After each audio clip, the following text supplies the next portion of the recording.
I don't consider myself a Christopher Nolan acolyte, even though I count two of his films among my favorites. More often than not, I feel that his over-reliance on exposition undermines his ambition.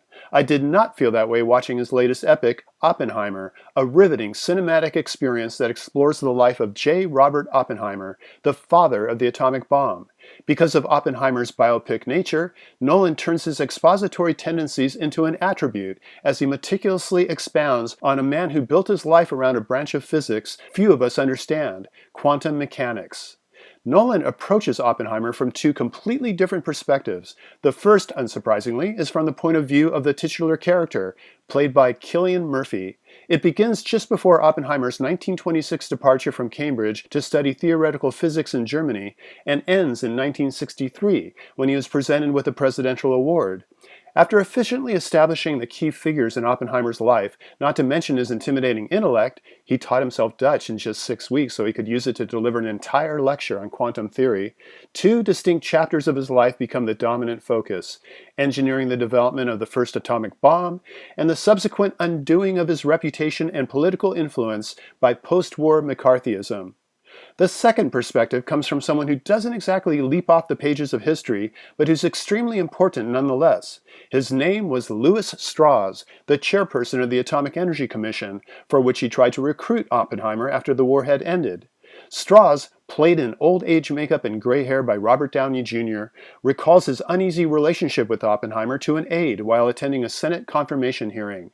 In just one of his many stylistic touches, Nolan contrasts the differing perspectives of Oppenheimer and Strauss by using color film for Oppenheimer's POV and black and white for Strauss's, which not only helps in keeping track of whose head we're in, but also beautifully symbolizes how differently they each think.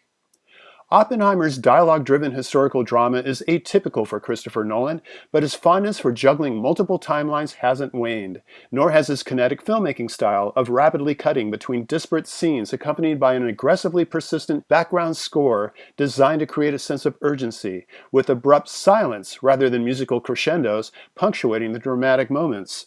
I usually find Nolan's hyperbolic manipulation of sound and image exhausting. Here, though, it works, helping Oppenheimer's 3-hour runtime feel much shorter. Several actors managed to distinguish themselves from the massive cast of top-notch talent, including Matt Damon as the Lieutenant General in charge of the Manhattan Project, Benny Safdie as Oppenheimer's thorny colleague and intellectual foil, Emily Blunt as his fiery, alcoholic wife, and Gary Oldman as a self-satisfied Harry Truman.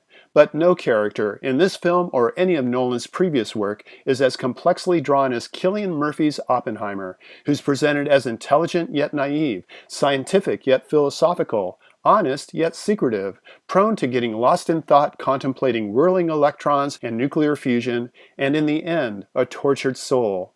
Nolan refrains from passing judgment on Oppenheimer, leaving that to us if we so choose, suggesting instead that it's within our inherently contradictory human nature to create as well as destroy. Considering how now, more than at any other time since the Cuban Missile Crisis, we're all living under the shadow of Oppenheimer's creation, Oppenheimer is the movie of our time. For KSQD's Film Gang, this is Paul Koneski.